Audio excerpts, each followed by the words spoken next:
गुणलक्षिता का जो plant tissue है, ऑन कर दीजिएगा। प्लांट टिश्यू दो तरीके के हैं, एक मेरिस्टेमेटिक और दूसरा दैट इज परमानेंट। परमानेंट में हम लोगों ने एक देख लिया था, सिंपल परमानेंट, जो सिर्फ एक ही टाइप के सेल से बने होते हैं, और दूसरे कैसे होते हैं, complex type permanent cell. Permanent का मतलब है डू नॉट डिवाइड। परमानेंट का मतलब क्या होता है, डू नॉट डिवाइड। और मेरिस्टेमेटिक का क्या मतलब होता है, डिवाइड। सिंपल का मतलब है has only one kind of cell, और जबकि इसका क्या मतलब होता है, has more than one kind of cell cells. तो जो हाँ बोलो,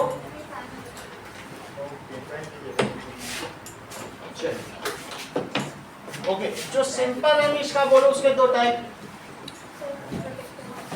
ठीक है, that is supportive and protective. Mansi, supportive के टाइप्स बताइए। सही बात, sclerenchyma, that is parenchyma, collenchyma और यहाँ तक पढ़ चुके हैं, और इसके भी 3 टाइप्स हमने पढ़ लिए। 3 टाइप्स बता दीजिए मैम, कौन कौन से हैं? एपिकल और इंटरकैलरी और लेटरल। लेटरल। प्रोटेक्टिव में भी दो बताओ सर, एपिडर्मिस और कॉर्ड। एपिडर्मिस के बारे में हम लोग पढ़ चुके हैं, और दैट इज कॉर्ड। ओके, अब देखो, जो शुरू के प्लांट्स होते हैं, जो बिल्कुल नए नए हरे हरे पत्ते होते हैं, उनमें कॉर्क नहीं होता है, लेकिन एपिडर्मिस भी कभी ना कभी तो मरेंगे। प्लांट में हर सेल की डेथ होगी, तो एपिडर्मिस अल्टीमेटली बिकम कॉर्क। नया नया हरा हरा देखा, क्या उसमें कॉर्क होगा क्या? लेकिन वही बूढ़ा हो जाएगा तो कॉर्क कहाँ से आ जाएगा बताओ? वही epidermis will die and become multi layered when plant yet grows older and becomes tree. बोलो, बात समझ में आई? तो धीरे धीरे हरे हरे डंठल में कॉर्क नहीं आ जाता, ठीक है। अब कॉर्क भी जब मरेगा, कॉर्क तो मरा ही है, लेकिन उसमें पानी गिरेगा, सब कुछ होगा, तो वो बार्क बन जाएगा, फिर वो चिप आउट हो जाएगा। तो बार्क ना, पेड़ में बाहर वाली छाल ऐसे निकलती ना हाथ से, उसको हटा दोगे क्या, तो बहुत एक चिकना चिकना पेड़ आएगा, लकड़ी, वो कॉर्क। सबसे पहले बार्क, उसके अंदर कॉर्क, फिर उसके अंदर वेस्कुलर बंडल, वेस्कुलर बंडल के अंदर जाइलम और फ्लोएम। बोलो, बात समझ में आ गई? हाँ सर, जो यूकेलिप्टस का पेड़ होता है, सफेदे का पेड़, उसमें तो फिर कौन, उसमें कॉर्क ही है, वो जो अल्टीमेटली जिसको आप कह रहे हैं ना पेरिसाइकल, वही मल्टी लेयर्ड है, वही कॉर्क। उसको हम लोगों ने वहाँ पेरिसाइकल कहा था, लेकिन अभी यहाँ उसको क्या कह रहे हैं, कॉर्क। वो प्रोटेक्टिव लेयर है, it is impermeable to water and air, उसके थ्रू होकर कुछ अंदर नहीं जा सकता है, कीड़ों की तो बात ही क्या है। तो इस तरह से वो प्लांट की रक्षा करता है, इसलिए उसको कहाँ रखा गया है, प्रोटेक्टिव। नहीं तो प्रोटेक्टिव टिश्यू क्या है, दैट इज कॉर्क। अब हम इसकी बात कर रहे हैं, कॉर्क। कॉर्क व्हेन जो प्लांट है वो ओल्ड हो गया, बिकम्स ओल्डर देन, क्या होगा? तुमको इस बात के बारे में मालूम है? ये देखो, ये वेस्कुलर बंडल है, और वेस्कुलर बंडल में भी तुमने बाहर देखा था, जो सबसे आउटर होती थी उसको क्या कहते थे? ये पिछली बार तुमने ऐसे बनाया था कि नहीं? तो ये चीज क्या होती थी, क्या एपिडर्मिस? एपिडर्मिस होती थी। ये यहाँ पर भी, ये देखो, यही तो होगी एपिडर्मिस। तो when epidermis becomes older, grow older, it dies and become multi-layered. Now it becomes cork. Then it becomes tree. ये tree बन जाएगा, and epidermis get converted into cork. ये cork में बदल जाएगी and become मल्टी लेयर्ड, ये multi layered हो जाएगी, ठीक है। अब ऐसे में ये क्या हो जाएगी, ये प्लांट को कुशनिंग इफेक्ट देगी। देखो ये प्लांट है, इसको कहेंगे कॉर, ये है कॉर। ये जो बाहर दिख रहा है ये क्या है, और इसके अंदर सब वेस्कुलर बंडल हो जाएंगे। वास्तव में ये जो मैं बता रहा हूँ ये पेरिसाइकल है, और इसके बाहर बहुत सारे चिप आउट होंगे, वो उनका क्या नाम होगा, वो बार। दिस इज बार।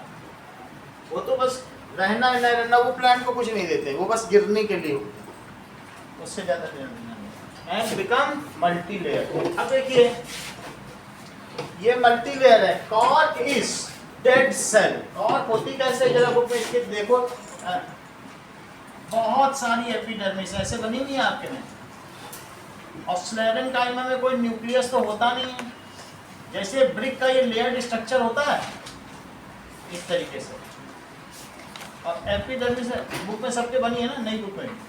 और ये देखो जो ऊपर वाली ऐसे टूट फूट की बनी है क्या, सबसे ऊपर वाली ऐसे की, यही कॉर्क, ठीक है। This is cork. Cork gives cushioning effect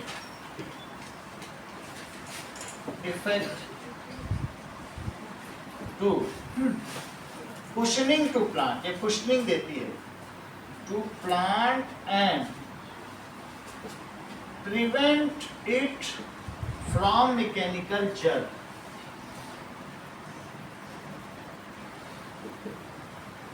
अगर तुमने प्लांट में लाठी मारी तो सारा जो जर्क है वो ये कॉर्क फैल लेगी और जाइलम को नहीं टूटने देगी, क्योंकि इसमें बीच में बहुत एयर भी होगी, ल्यूमन होगा ना, स्लेरेंकाइमा में ल्यूमन होता है, बीच की खाली जगह, तो वहां पे सारा जर्क ले लेगी, तो कुशनिंग इफेक्ट हुआ, और मैकेनिकल स्ट्रेंथ, यांत्रिक शक्ति प्रदान करती है ये वृक्षों को, प्रिवेंट फ्रॉम मैकेनिकल जर्क। ध्यान दीजिए, यही एपिडर्मिस ये बन गई, तो बोलो मेरिस्टेम क्या बन गया, तो अंदर से जो नए अभी डिवाइड होने वाले सेल है भाई वो ये बन गई, तो वहां भी तो कोई आना चाहिए। जैसे हम लोगों में जनरेशन, जो फादर है वो दादा बन गए तो बेटा फादर बन गया, तो इस तरीके से now meristem takes place of epidermis, get converted into epidermis. Now meristem भी दो तरीके के हैं, जैसे बच्चे हैं तो कुछ छोटे बच्चे, ध्यान दीजिए आदित्य, जो छोटे बच्चे हैं वो प्राइमरी मेरिस्टेम है, जो अभी पैदा हुए बढ़ रहे हैं,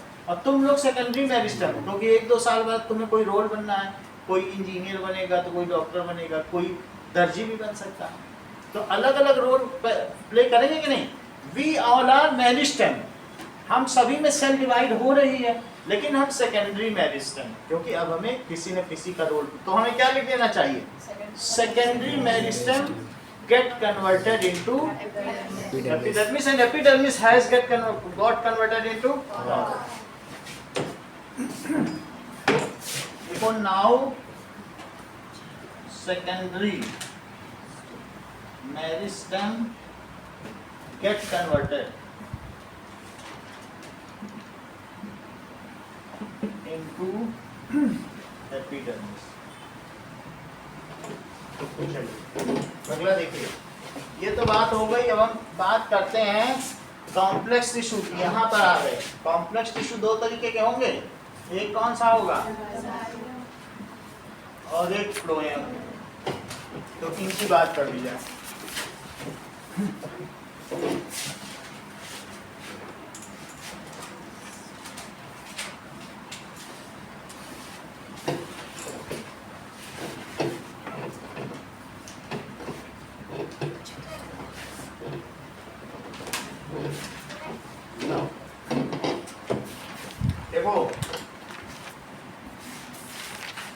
Complex tissue, so these are permanent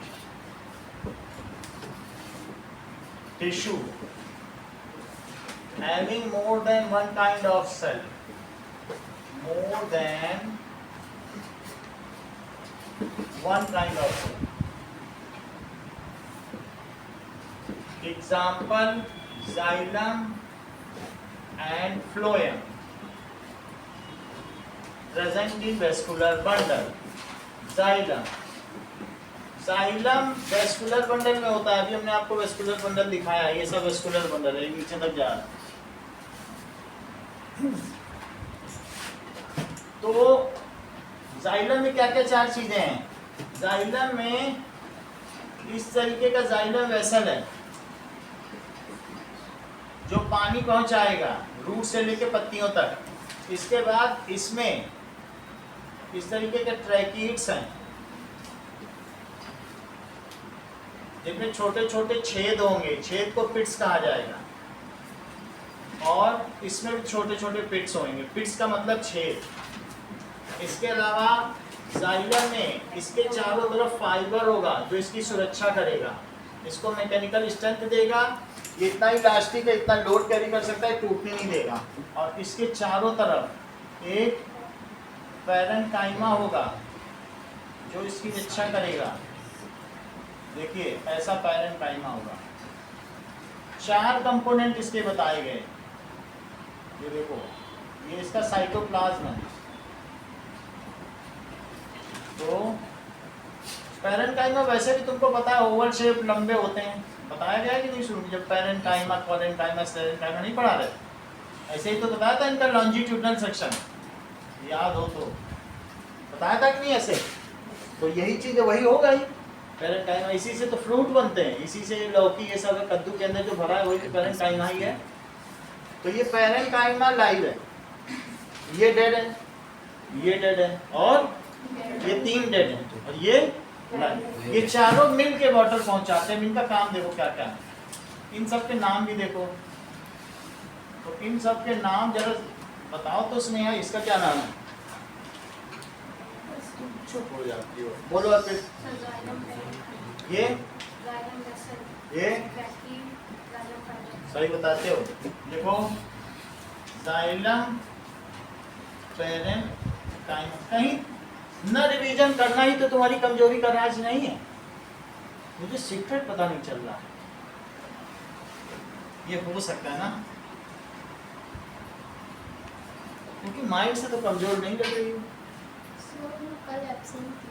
absent थी कल, ये बात। तुम प्रेजेंट थी ना, हाँ सर। तो तुमसे पूछेंगे। चलो ये क्या है बताइए? जाइलम वेसल और ट्रैकीड्स, और दिस इज जाइलम फाइबर। ठीक है, आज जो बता रहे हैं वो यार ध्यान से सुनो फिर बताएंगे, क्योंकि मैं आज थोड़ा जल्दी बताऊंगा, बाकी आपको देखना पड़ेगा। चारों बता दिए, समझिए। ये जाइलम वेसल, बर्तन को वेसल कहते हैं जो ऊपर और नीचे नुकीले हो स्नेहा, ट्रैकीड्स। तो ये ऊपर और नीचे टैपर्ड है, कैसे बताओ? टैपर्ड। और ये रेशे जाइलम फाइबर। सुनो, xylem vessel, tracheids, xylem fibre, और ये है पैरेन्काइमा। क्या बता सकोगी? ट्रैकीड, बताओ चारों।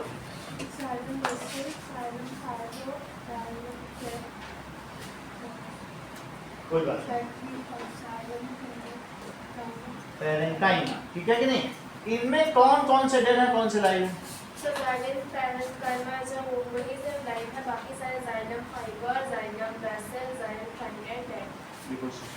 तो ये 3 क्या हुए बताइए? These are dead and it is live.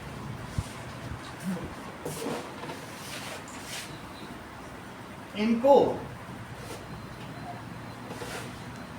ये देखिए, अगर एक साथ देखें वेस्कुलर बंडल में तो ये इस तरीके से मौजूद है।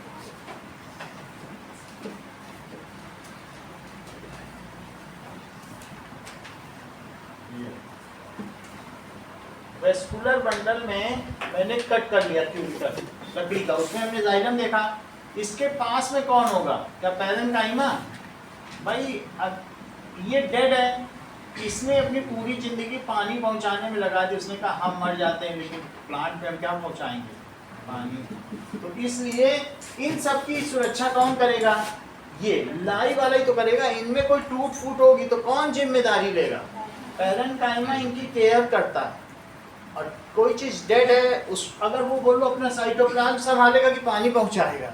इतना बड़ा काम उसने ले रखा, वैक्यूम चाहिए, साइटोप्लाज्म भी बिखर जाए वैक्यूम से, 6-6 फीट मोटर ही खराब हो जाती, जल जाती है, तो इसलिए इसका डेड होना बहुत जरूरी है। ये बहुत बड़ा काम है, इसलिए इसके जितने भी सेल्स थे, जो सेल वॉल थे, वो सब मर्ज हो गए, साइटोप्लाज्म सारा सूख गया, ये अब एक स्क्लेरेंकाइमा हो गया। मृत वाले तो स्क्लेरेंकाइमा होते हैं कि नहीं, तो ये सब स्क्लेरेंकाइमा, यही है पेरेंकाइमा। तो इनकी रखवाली कौन करता है, देखभाल ये करे। चलिए, तो ये देखिए, ये पेरेंकाइमा इसके बगल में है, और इसके बगल में कौन है बताओ, ट्रैकीड। ट्रैकीड इस तरीके से रहेंगे, और कहीं कहीं पे तुमको क्या फाइबर भी मिलेगा ऐसे, तो यहाँ पर ऐसे तुम देखोगे कि बहुत सारे छोटे बड़े छेद हैं, तो वो यही है कि यही सबको कट होके मिला है, और ये वैसा ही है कि एक जो यहाँ पर दिखाया गया है। This is, these are different things, this is parenchyma, this is xylem tube vessel. Xylem vessel का मतलब बर्तन होता है, और ये क्या है, व्योम ट्रैकीड, और ये जाइलम, 4 चीज हो गई। फाइबर का मतलब है इट इज फाइब्रस रेशे। जैसे कोई भी चीज होती है, कभी तुम पेड़ तोड़ते हो, गन्ना तोड़ते हो, तो क्या फाइबर निकलता है, ये बिल्कुल उतने मजबूत हैं जैसे गन्ने में, जिसमें भी fibre, thread like structure. Fibrous का मतलब क्या होता है, थ्रेड, है ना। चलिए, नाउ जाइलम के बारे में देखो। Xylem tissue has 4 components. कौन कौन से होंगे, xylem tissue, that is xylem vessel, live, that is dead. इसके अलावा ट्रैकीड्स, डेड ग्रुप में बने हुए हैं। इसके अलावा xylem fibre, it is dead, and चौथा कौन सा होगा, जाइलम पेरेंकाइमा। कितनी चीज होगी। Xylem vessel is cylindrical and continuous. कहाँ से continuous है दीदी, continuous from root से लेकर पत्तियों तक, shoot तक, वहाँ तक continuous. It transports water and ions, ये आयंस को भी पहुंचाता है, जैसे sodium ion, potassium ion, copper ion, molybdenum ion, ये बहुत सारे आयंस होंगे, आयरन आयन, मैग्नीशियम आयन, ये सारे जरूरी आयन हैं, इन सबको पहुंचाता। ओके, इतनी बात हो गई। ट्रैकीड्स कैसा बोलो, तो ट्रैकीड्स is tapered, नुकीला, tapered at both ends,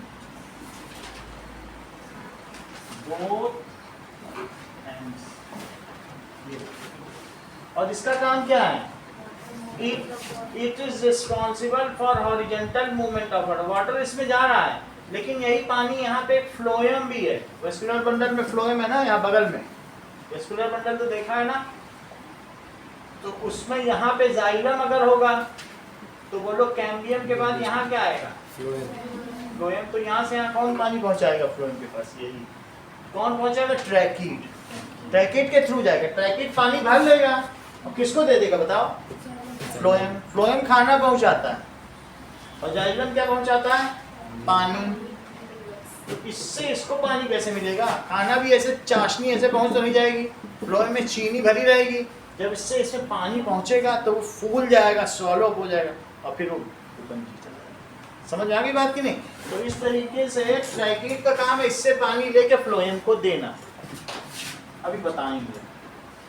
तो tracheid tapered and it has lot of pits, इसमें छेद होते हैं, It transports water horizontally.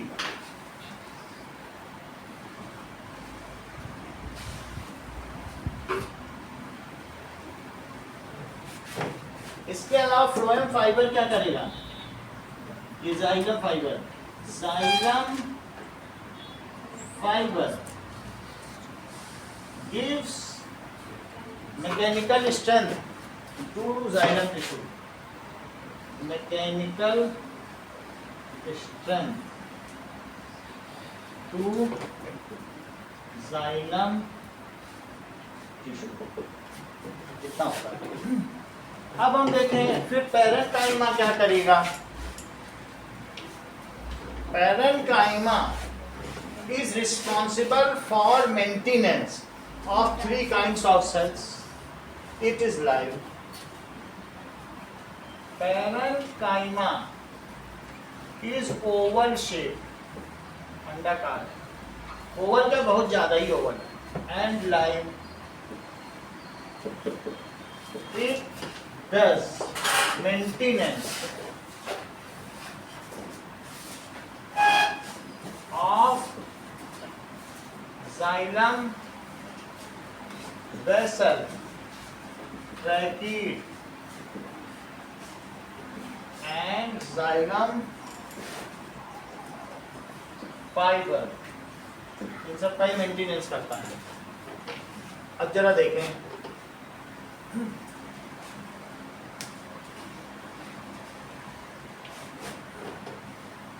कि हाउ वाटर इज ट्रांसपोर्टेड।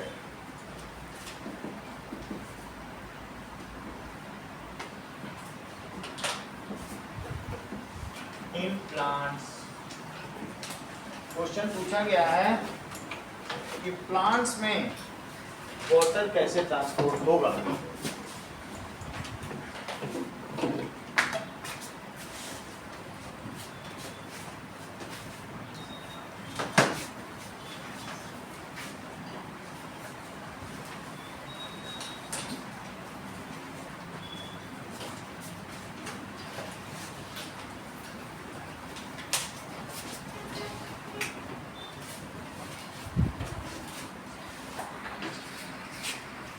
तो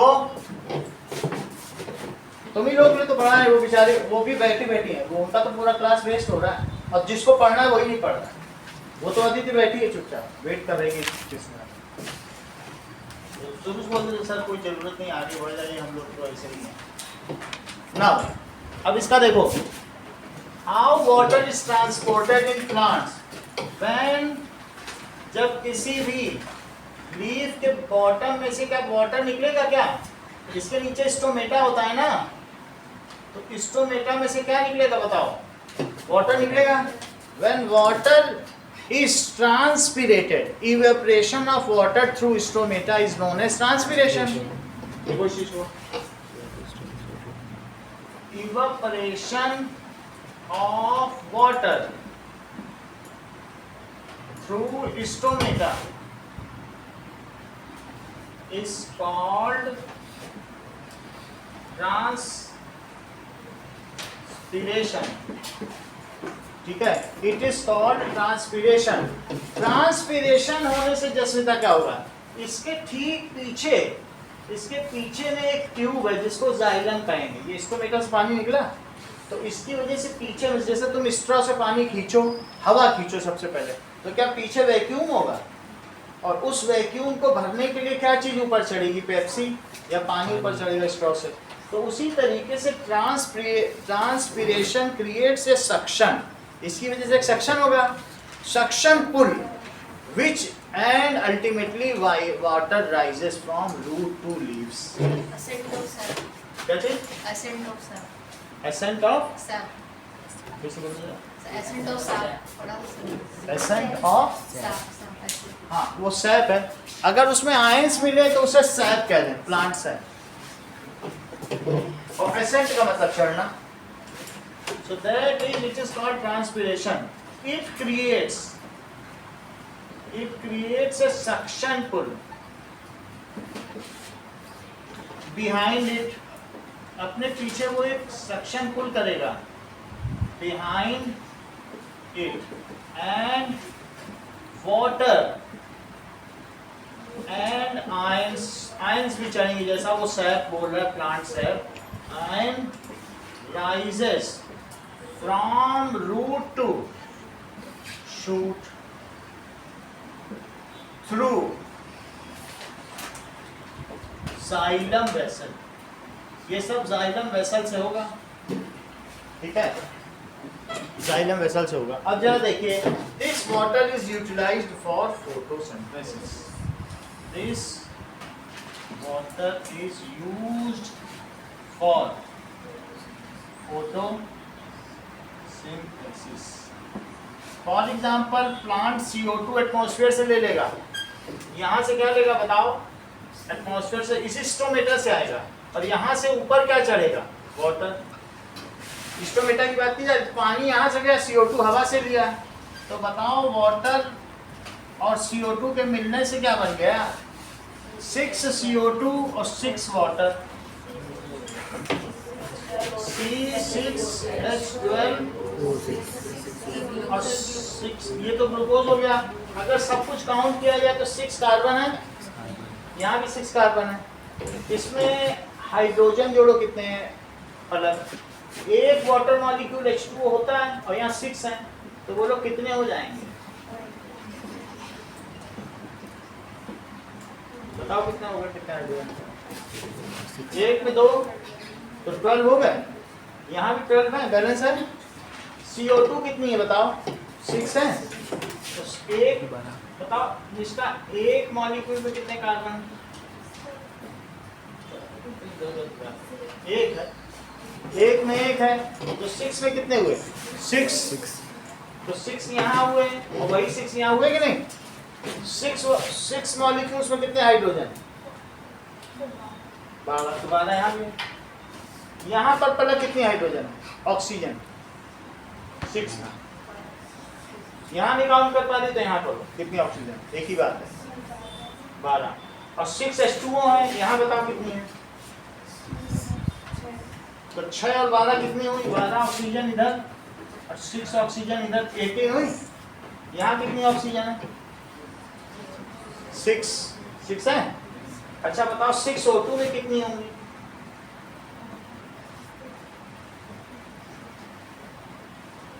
12. तो 12 और 6 मिलकर कितनी हुई? 18. और यहाँ भी 18 है. क्या ये बैलेंस है? जितने के उधर उतने बन गए, समझा? लेकिन ये किसकी उपस्थिति में बनेगा? This takes place in sunlight and chlorophyll.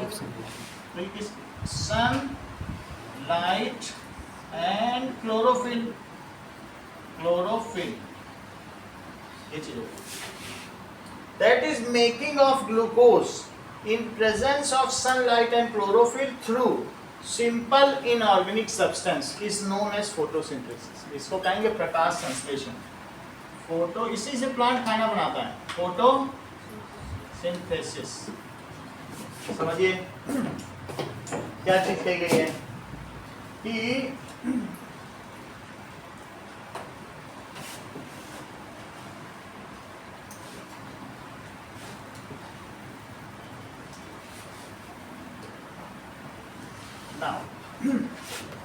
ये तो बात हो गई दिस वाटर, यहां तक ये क्वेश्चन पूरा हो गया.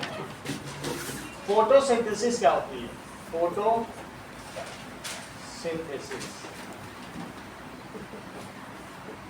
Making of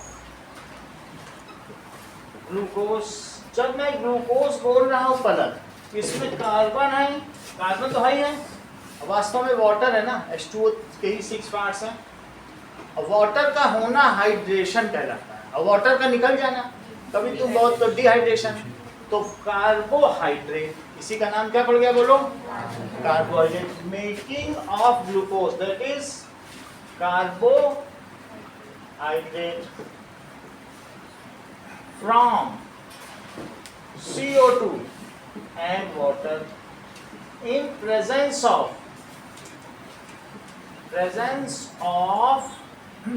sunlight. ये कहाँ पे होगा? सनलाइट में हो. Sunlight and chlorophyll.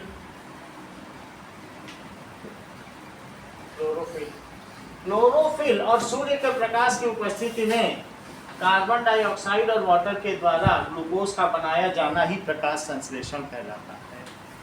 It takes place in green parts of plant, जहाँ जहाँ क्लोरोफिल है वहाँ ये होगा। अगर हरी डंठल है, पिटियोल भी हरी, तो भी होगा। तो ये कहाँ कहाँ होगा? It takes place in green parts of plants. Leaves are main site of photosynthesis. जहाँ मेन साइट कहाँ, जहाँ ये काम हो रहा है, खाना बन रहा है, किचन है जहाँ पे, कहाँ खाना बन रहा है? पत्तियों में। तो लीव्स क्या है? Leaves are main site of photosynthesis. This takes place during day. ये कब होगा बताओ? Takes place during day. अब जरा देखो रेस्पिरेशन। हाँ निष्ठा, रेस्पिरेशन क्या है बताइए अदिति। ब्रेकिंग डाउन, जब इसने खाना बनाया इसमें से 1/10 खा लेगा, बाकी सब उसमें लटका है हम लोगों के 90%। वृक्ष कबहु नहीं फल रखे, नदी में संचय नीर, परमारथ के कारण साधन धरा शरीर। वृक्ष कभी अपना फल नहीं खाता, नदी कभी अपना जल नहीं पीती, और परमार्थ के ही कारण साधुओं ने अपना शरीर धरा हुआ है। तो ये कहा गया है कि नहीं? तो ये वही बात है, इसने जितना बनाया उसका 10% ही खाएगा। Respiration, breaking down of glucose. हम भी वही रोटी खाते हैं, रोटी कार्बोहाइड्रेट ही तो है, उसी से हमारे में एनर्जी है, उससे एनर्जी मिलेगी। रेस्पिरेशन कहाँ होता है बताओ? रेस्पिरेशन नॉस्ट्रिल में होगा कि सेल में? अर्पित, सेल में होगा। ये तो ब्रीदिंग है, सांस लेना ब्रीदिंग है, वहाँ ऑक्सीजन चाहिए हर सेल को, तभी तो रेस्पिरेशन होगा। हम सांस ले रहे हैं, हमने सांस ली, ये ग्लूकोज है, ग्लूकोज खाया या रोटी खाई, कुछ भी बात एक ही बात है, और पानी पिया। 3 चीज चाहिए, सांस ली, ऑक्सीजन ली, पानी पिया, रोटी खाई, और हमारे सेल में क्या हो गया? रेस्पिरेशन, उससे एनर्जी मिली, फिर हमने काम किया। ठीक है, सो रेस्पिरेशन गिव्स अस एनर्जी, तभी हम लोग चल पाते हैं ना। हमने क्या क्या किया बताओ? C6H12O6 लिया, ओके, और सांस ली 6O2, ओके। अब देखो इन दोनों से क्या होगा? वाटर की भी रिक्वायरमेंट है, लेकिन वो कैसे होता है इतने में ही समझो। इसी का उल्टा लिख दो, तो इससे इसकी रिएक्शन में तो बोलो क्या मिलेगी? 6CO2 बन गया, और क्या बना बताओ? उल्टा ही लिख दो, क्योंकि बैलेंस तो दिखा दिया ना, और 6H2O। तो ये हमने ब्रीद इन किया, और जो CO2 बना उसे क्या कर दिया? Breathe out. ये जो हुआ इसको यूरिनेट कर दिया, दोनों बाई प्रोडक्ट शरीर से निकल गए, और साथ में एक ग्लूकोज के टूटने से कितनी एनर्जी मिली? 38 80। उससे पूरा काम लिया बॉडी का। समझ आया? बॉडी को तो एनर्जी की जरूरत है ना, हर सेल को ही चलने के लिए एनर्जी की जरूरत है। माइटोकॉन्ड्रिया को, हर एक को, सेल को, जितने भी हैं, एंडोप्लाज्मिक रेटिकुलम, जितने भी चीजें हैं, सब गॉल्जी ऑपरेटर, सेल को ही जरूरत। तो इसलिए व्हाट इज रेस्पिरेशन बताओ?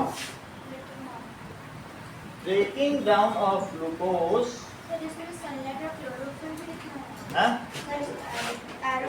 इस पे लिखना हम हमारे अंदर क्या सनलाइट चाहिए, और हम लोगों में कहाँ क्लोरोफिल? रेस्पिरेशन सब में होता है, प्लांट में भी होता है, वो तो रात में भी रेस्पायर करता है, प्लांट दिन रात करता रहेगा। ये फोटोसिंथेसिस दिन में होती है, जबकि रेस्पिरेशन दिन रात होता है। 1 सेकंड ना करे प्लांट तो मर जाए, सांस नहीं लेगा क्या? आपकी नाक बंद कर दी जाए, सेल काम न करे तो क्या हालत होती है? तो प्लांट भी क्या रह पाएगा? जिंदा तो जिंदा ही होता है। तो इसलिए breaking down of glucose in presence of oxygen is called respiration. इसी को श्वसन कहते हैं, ठीक है। In this process, इस प्रोसेस में क्या होगा? CO2 and water is released, ठीक है। 38 ATP एनर्जी। ये जो रेस्पिरेशन है माइटोकॉन्ड्रिया में होगा। माइटोकॉन्ड्रिया का साइट ऑफ रेस्पिरेशन है, वही एनर्जी हाउस है। इज रिलीज्ड पर मॉलिक्यूल ऑफ ग्लूकोज। अच्छा, वहां हमने बता दिया था कि वो दिन का प्रोसेस है, उसे क्या लिखें? It is taking place 24 hours, day and night. Always, यानी ऑलवेज का मतलब है day and night in plants. इन ये प्लांट्स में होता रहेगा। ओके, तो इससे क्या पता चलता है? ड्यूरिंग डे टाइम, हाँ Shanvi, during day time photosynthesis होगी कि रेस्पिरेशन? बताओ। और रात में तुम समझ गए इसका तो, क्योंकि वो 24 घंटे चल रहा है, ये दिन में चल रहा है, तो दिन में तो दोनों होगा ना। रेस्पिरेशन कभी बंद नहीं हो सकता।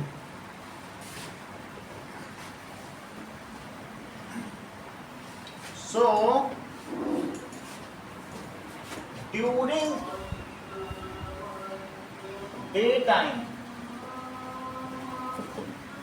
फोटोसिंथेसिस एज वेल एज, तो और क्या होगा? Respiration both takes place.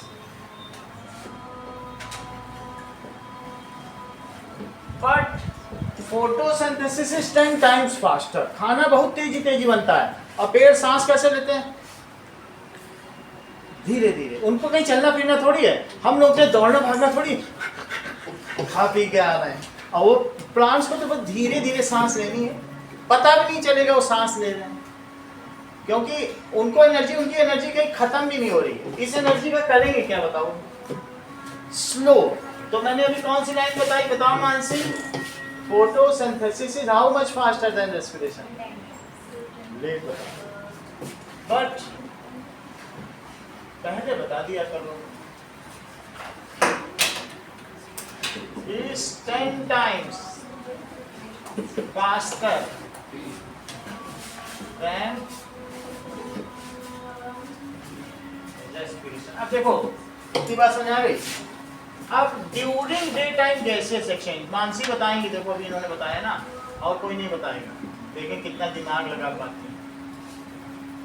And night time what gaseous exchange takes place through stomata? What gaseous exchange takes place through stomata during daytime?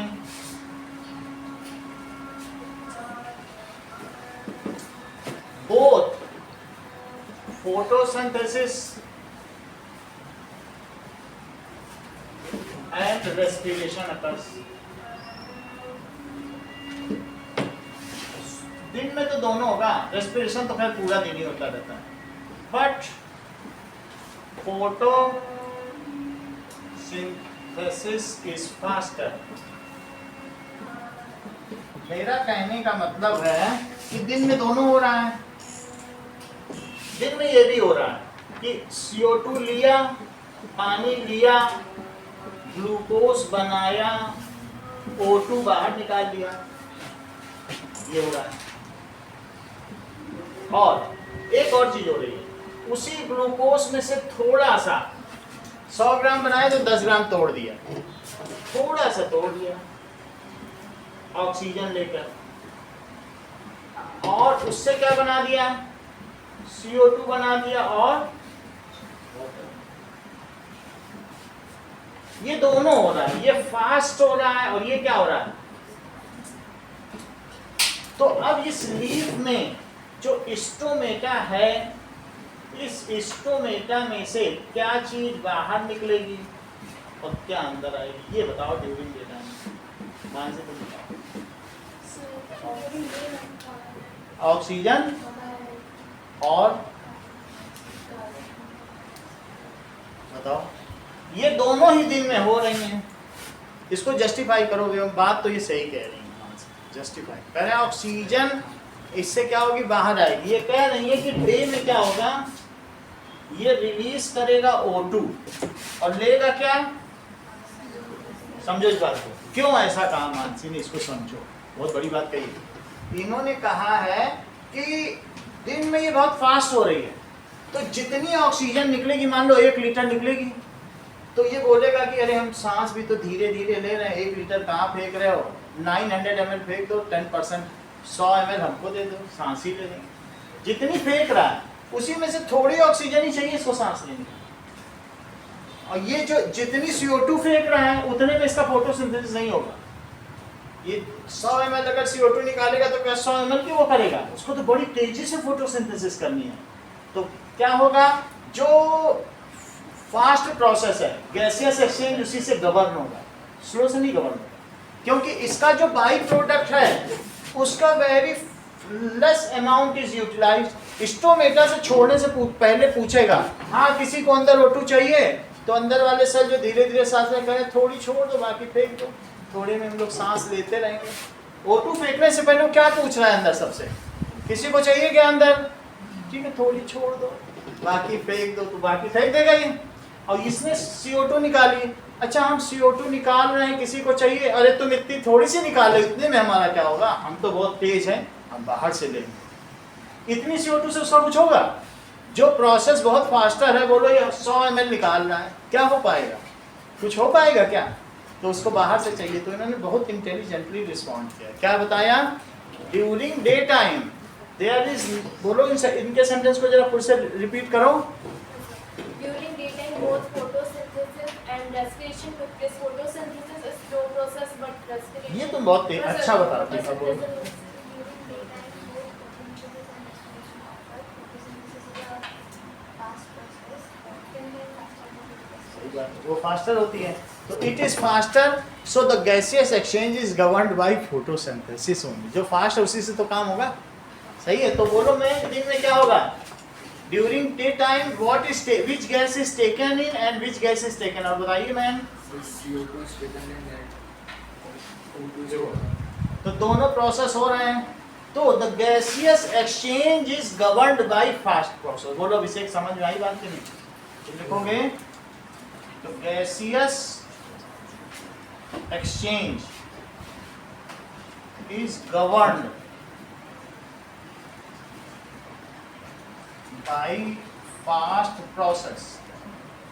जो निष्का ने बोला उसी पे ध्यान देना, आना का नहीं सुनना, वो कह रही फोटोसिंथेसिस स्लो है, वैसे फिर अफवाहों पे तुम ध्यान मत दो, बिगड़ जाएगी बात।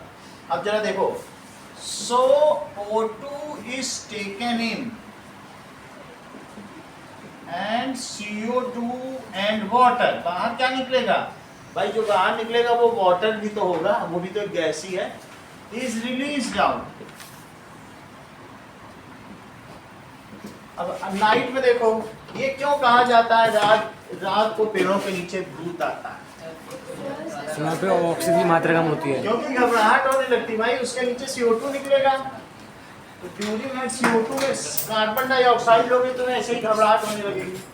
तो हाँ Sir, आपने लिखा O2 is taken in and CO2 is released.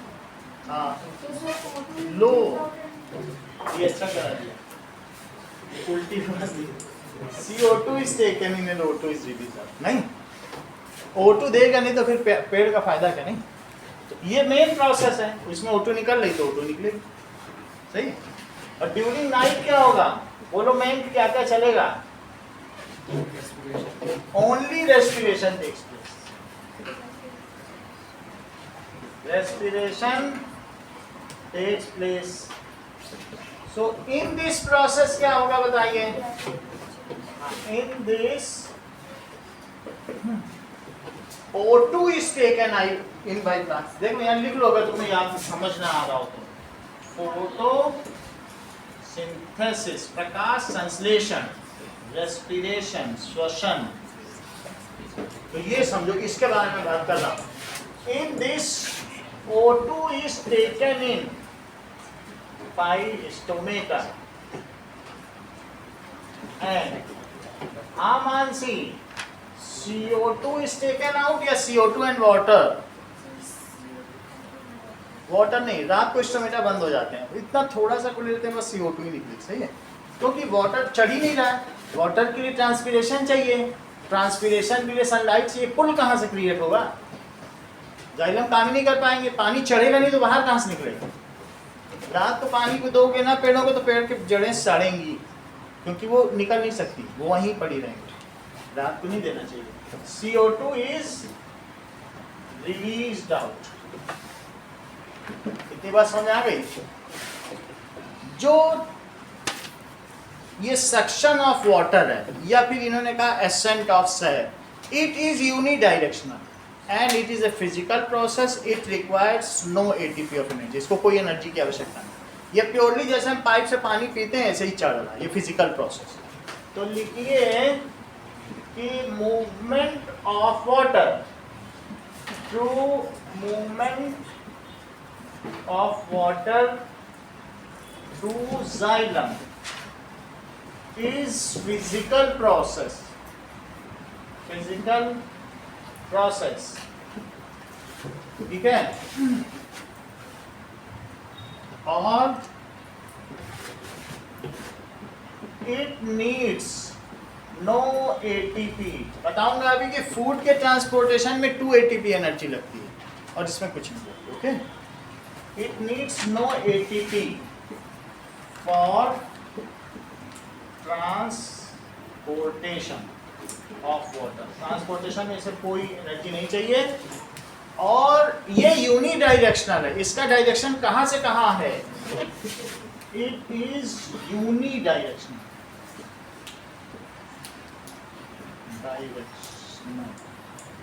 अब देखो, that is phloem। Multi directional होता है। हाँ वो मल्टी डायरेक्शनल। अभी इनके बीच के डिफरेंस लिखेंगे, 8-10 डिफरेंस तो उससे कुछ पता सर नहीं। जो मूवमेंट ऑफ वाटर जो ट्रायल है ना, वो क्या इसी क्वेश्चन का आंसर है? क्या जी? इसमें वो इंक्लूड होगा जो हमें लास्ट आया। किस वाले में? ये सब कुछ नहीं, ये अलग से नोट ही है, बस ये है ड्यूरिंग डे टाइम नहीं है। फ्लोएम क्या है? फ्लोएम में 4 चीजें हैं, 5 चीजें हो सकती हैं, बुक में दिया 5 चीजें, 5। ये देखो, तो इस तरीके की प्लेट्स हैं और भी प्लेट्स होती हैं, और इसके एक तरफ इसका ध्यान दीजिएगा, फिर तुम्हें फ्लोएम दिखा देने के बाद तुम जाइलम कुछ नहीं, वो जालिम है, ये फ्लोएम है। जालिमों को फ्लोएम मत बोलो।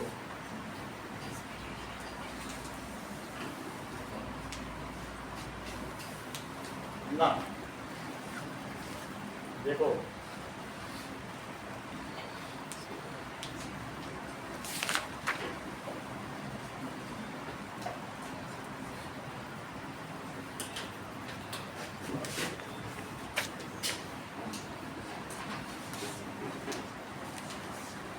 लगभग उसी तरीके से है। ये 4 कंपोनेंट्स हैं। देखो आर पे नाम बताओ सबके, इसका नाम बताओ। That is phloem parenchyma. इसका नाम बताइए।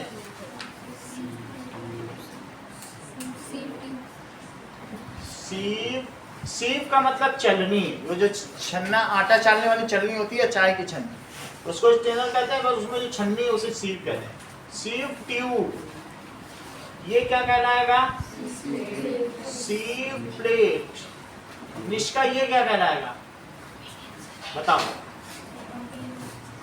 Companion cell. और ये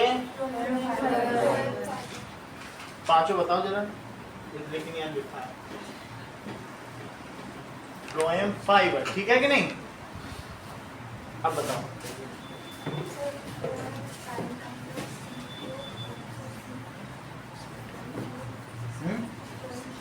नहीं जी,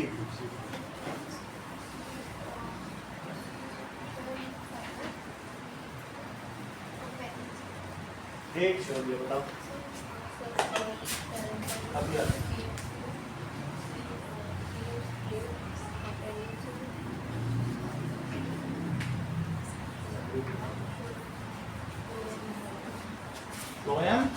फाइबर। मानसी इसमें कौन लाइव है कौन डेड है?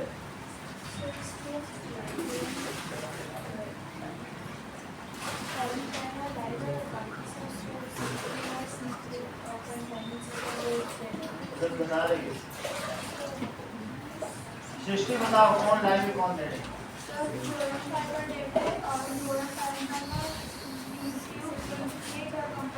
बहुत अच्छी बात कही। इन्होंने कहा ये सारे के सारे लाइव, और ये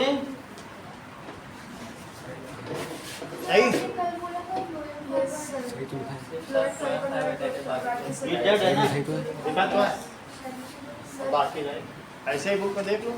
हमने यही लिखाया होगा, गलत होता तो कल ही कोई टोक देता, गलत नहीं होगा ना। इतने सारे लोग पढ़ रहे थे, वीडियो भी देख रहे थे, अगर गलती से लिखा होता तो लोग टोक देते हैं।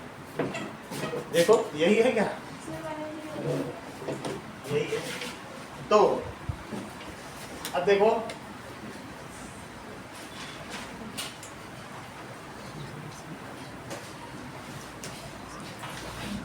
ना, अगर हम इसको इसमें देखें तो ये कैसा होगा, एक साथ अगर हो तो कैसे हो, ये देखो। तो इसमें ऐसे बहुत सारे छोटे छोटे छेद होंगे, पोर्स होंगे, इनके बगल में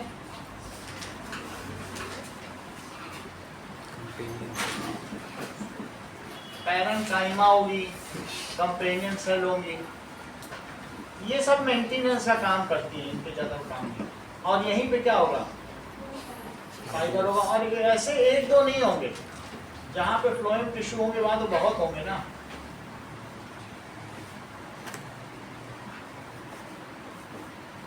ऐसे होंगे, फिर बहुत सारे छोटे छोटे छेद बनाए।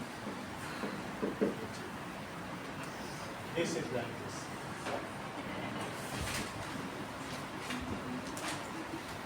ओके, नाउ सेम इज, ये इसी से कंपोज ऑफ हो गया। इसको जब हम कहेंगे तो कहेंगे फ्लोएम टिश्यू, मिला के क्या कहेंगे, दैट इज। उसमें बोला था जाइलम टिश्यू, नहीं बोला था तो लिख लो वो जाइलम टिश्यू का डायग्राम। जब मैं कहूँ जाइलम टिश्यू, जब कंपोनेंट्स कहूँ तो ऐसे बनाओ, टिश्यू कहूँ तो ऐसे, ठीक। तो लिखो फ्लोएम कंसिस्ट ऑफ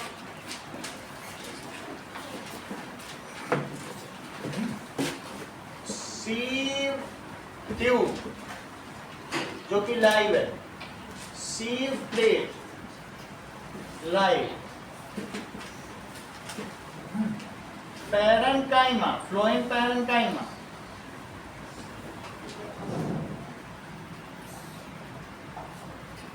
लाइव, ये भी लाइव। ओके, इसके अलावा कंपेनियन सेल लाइव। और मानसी डेड क्या है फिर, and phloem fibre, this is dead. What is the purpose Jasmita of phloem tissue? देर लगा रही हो, बोलो। रूट नहीं, to all parts of plants. Root की जरूरत नहीं, ऐसे बहुत सारी लकड़ी भी होगी प्लांट में, वो थोड़ी नॉन ग्रीन प्लांट्स पार्ट्स भी तो होते हैं ना प्लांट। सब कुछ करता है, ऐसा जरूरी नहीं है, क्योंकि प्रोटीन भी बनती है, बहुत कुछ कहीं पर होता है, तो इसका काम है फूड में सब आ जाए। कहीं कहीं ऑयल भी होता है, मूंगफली का पेड़ है उसमें ऑयल होता है ना, मूंगफली का तेल। तो इट ट्रांसफर्स, इसका काम क्या है, its purpose is to transfer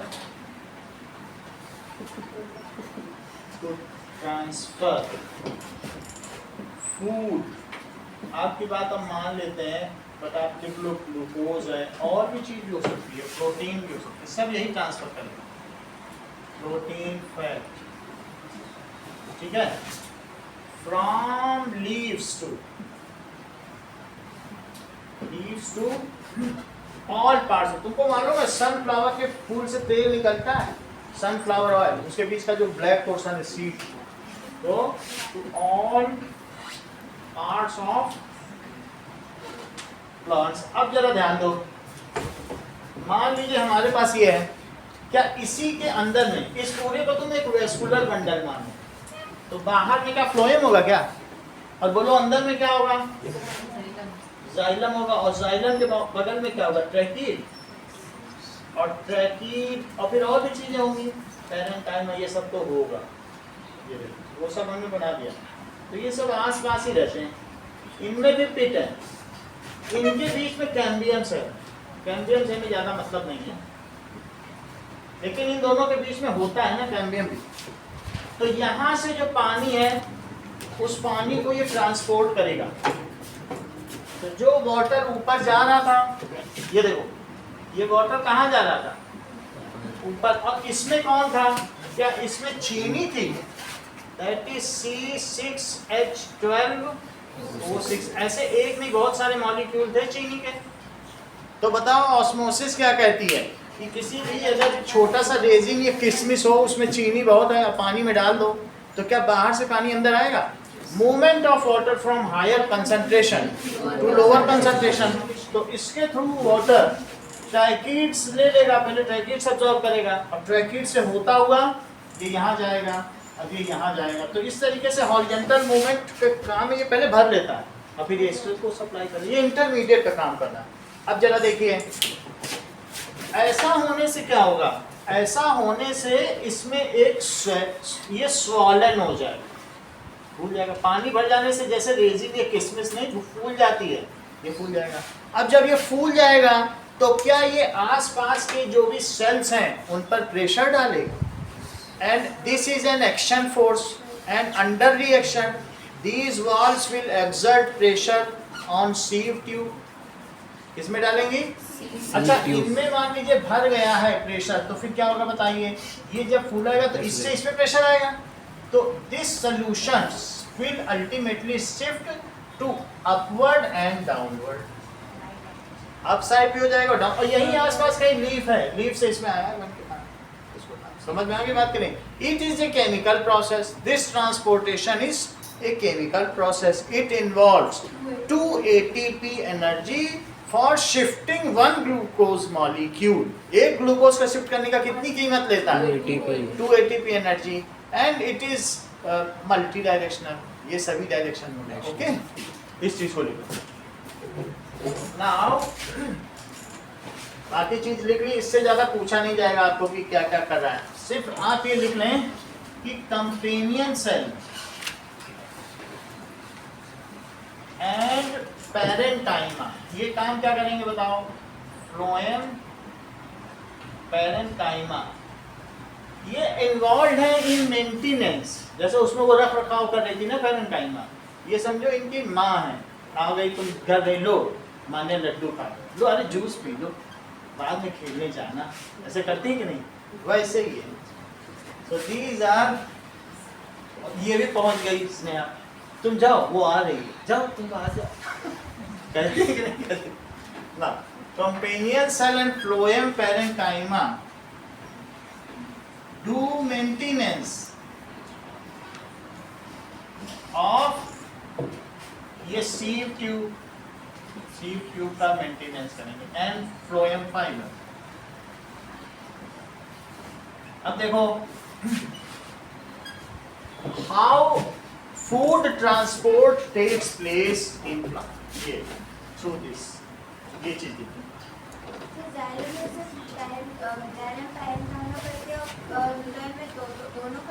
क्या चीज,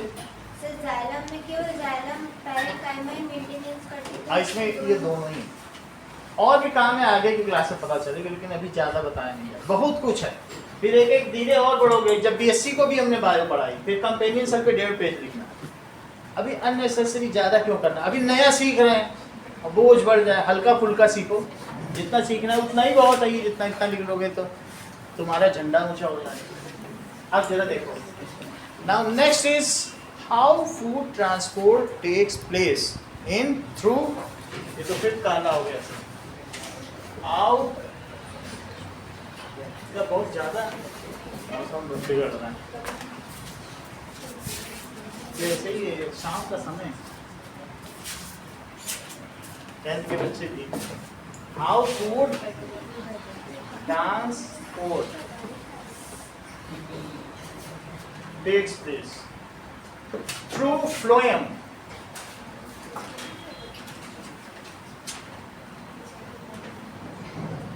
आने वाली क्या, तो निकल जाओगे क्या आप लोग, अभी छोड़ दो, नहीं निकल पाओगे तो देखिए नहीं निकल पाओगे ना। आंसर देखो, how food transport takes place through phloem when sugar particles are present in, when sugar particles are present, किस पे प्रेजेंट है, in phloem sieve tube, sieve tube पे प्रेजेंट होंगे तो क्या होगा बताइए, sugar particle present, then water rushes from xylem vessel to sieve tube, यहां से वहां पहुंचा है ना, अंडर ऑस्मोटिक प्रेशर। इस प्रेशर को क्या कहते हैं, ये जो डिफरेंस है कंसंट्रेशन डिफरेंस को कहते हैं osmotic pressure. Then water rushes, water कहां से कहां दौड़ेगा, rushes from xylem vessel to sieve tube, sieve tube पहुंच जाता है। ओके, अब देखिए ये किस वजह से होता है बताइए, due to concentration difference. Concentration तो तुम्हें मालूम है ना, यहाँ कंसंट्रेशन पानी का ज़्यादा है, यहाँ कम है, तो कंसंट्रेशन के डिफरेंस होने की वजह से, and also due to osmosis, due to concentration difference. किसका कंसंट्रेशन डिफरेंस, ऑफ वाटर। तो दिस प्रोसेस इज कॉल्ड, इसको परासरण कहते हैं, ऑस्मोसिस। ऑस्मोसिस हो गई। अब क्या होगा बोलो मानसी, मान लो यहाँ से पानी पहुंच गया, फिर क्या होगा,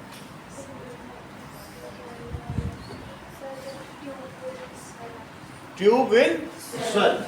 Now sieve tube फूल जाएगी, swells up. Then Shanvi, what will happen? भाई sieve tube तो फूल गए, फिर क्या हुआ?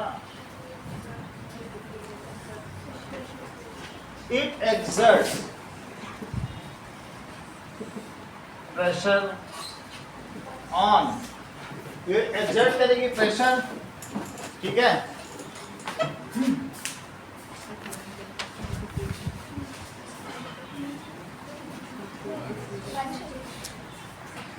Pressure on other cells,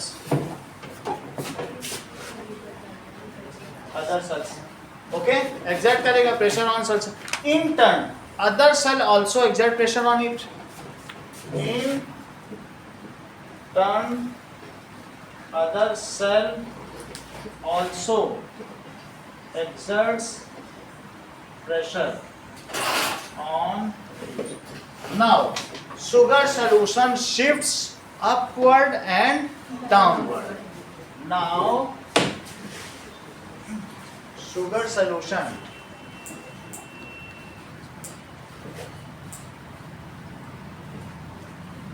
shifts upward and downward.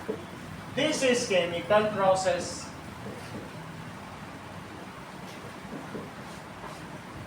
And bidirectional, दोनों तरफ होता है, bidirectional. It requires 2 ATP energy for transfer of 1 glucose molecule. इतना ही रखो।